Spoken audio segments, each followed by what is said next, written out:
Hey guys, Adam Rose, Vice President, Senior Loan Officer of Western Ohio Mortgage here in Sydney, Ohio. This is another episode of the Mortgage Guy Podcast. This is a new year update and what's going on, new opportunities, what's changing, what's going to be, what the 2024 year is going to look like in the housing market. So, dive right in. So, a new year brings a lot of new opportunities. So, first off, I hope you all had a great Christmas, brand new year, and celebrated and sent 2023 off with a bang. So 2024 is looking a lot better for us in this industry. So let's talk about that a little bit. Just a reminder, guys, new year, new products. Haven't seen anybody take advantage of that 5% down conventional multifamily owner-occupied product. Remember, that is out there. That is ready to go. So any of you new home buyers out there that are looking to build your portfolio, but also you need a place to live, right? Because rents are crazy. Remember, look into that 1 to 4 unit Fannie Mae product, 5% down program. It is amazing. Pricing is really good on it. Rates are excellent. So highly recommend looking into that. And I don't want you to forget about it because I know we talked about it in November and haven't really touched on it since. So let's dive in, guys. All right. So Fed. Let's talk about the Fed a little bit. So Fed says that they're going to be cutting rates throughout the year. Now, I'm going to go glass half empty on this, okay? I'm not saying they're not going to, but just because Mr. Powell thinks that we're going to do 4 cuts because of political reasons this election year is a little aggressive, in my opinion. There's a lot of economic factors out there that are going to be kind of pulling that forecast back, especially since some other people that work for the Fed kind of disagree with that statement that he made a couple weeks ago with the 4 interest rate cuts in 2024. So we shall see, because they're talking out both sides of their mouth. We're going to cut rates, but at the same time, inflation is not quite where we want it. So never say never. So guys, we're going to see a little bumpiness in the rates. Do I think that they're naturally going to be coming down from start to finish of 2024? Absolutely, I do. Think that's going to happen for sure. And I think it might be lower than what we originally anticipated with some of the Fed announcement. But they're going to come down, they're going to bounce up, they're going to come down, they're going to bounce up. There's going to be a little bit of a roller coaster, but natural downward trend, which is great news for the housing market and home buyers out there when it comes to affordability. Now, with lower rates creates more buyers. So if we flood this market with a bunch of home buyers and our listings stay the same, we're going to be into another market of like a 21 where we're going over the ask in multiple bid situations. So it could counteract the buying power and what we feel like would be savings in the rate. But now you're doing 20 and 30 grand over ask, which is kind of takes away the whole savings piece.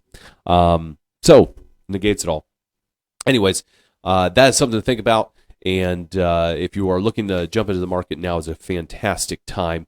And we are in tax season, right? So 2024 tax season is upon us. It's the greatest time of year, but sometimes it's the worst time of year. All right, depends who you are. Are you a W-2 wage earner? You're going to get a big old tax return back with your half dozen kids.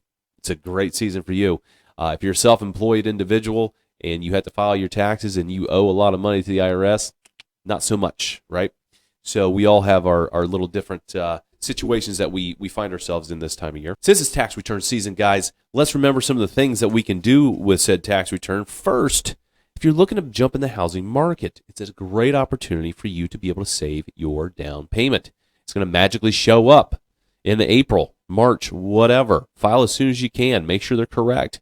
And it's the other thing that's a part of the loan process anyways, right?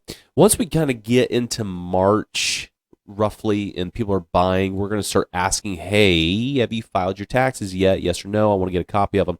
Yeah, you can bend that rule all the way up to the middle of April, but we're going to start asking that question here in the next month or two. But remember, use that money as your down payment.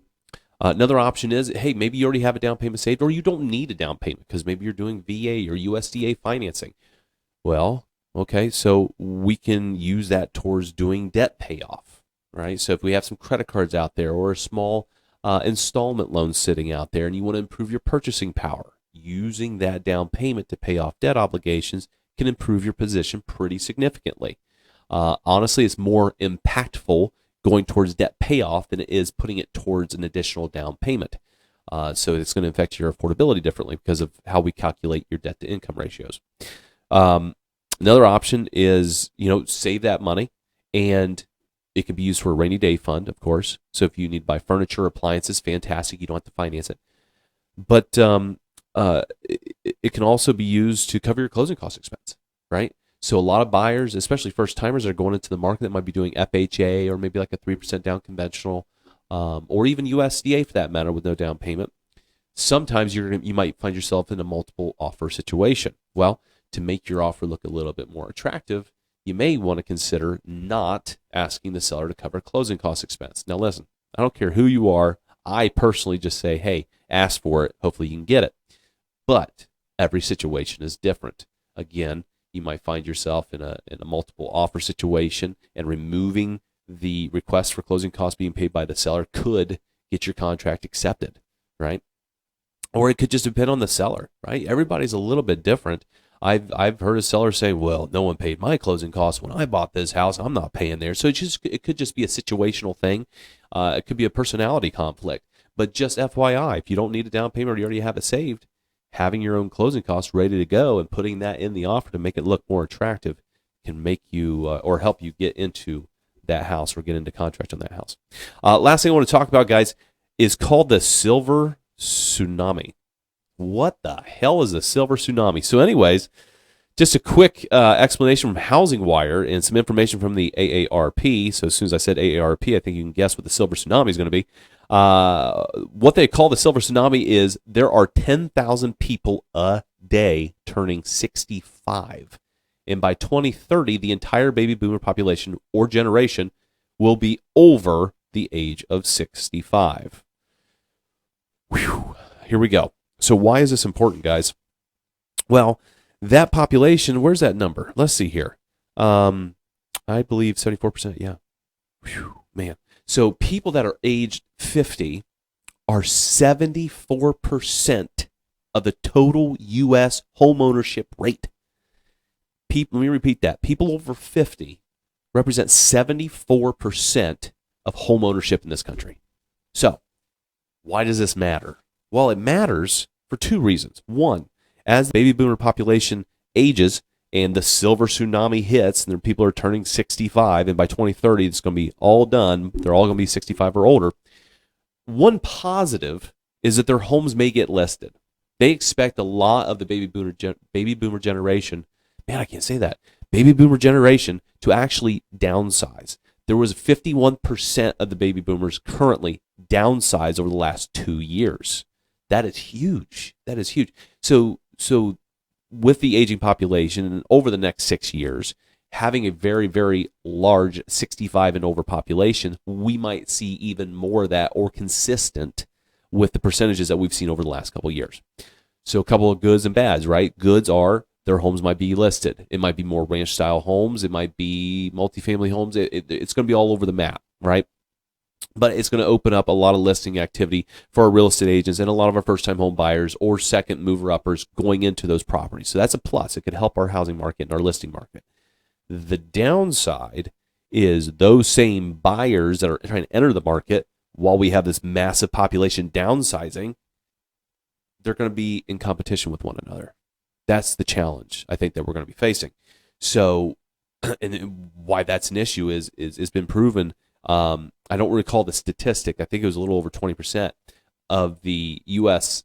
Housing market in regards to transactions that happened in 2023 were cash purchases. The majority of said cash purchases were from the baby boomer population and the downsizers. Okay, so as we list all these properties from the baby boomers, yes, it's going to help our inventory issues.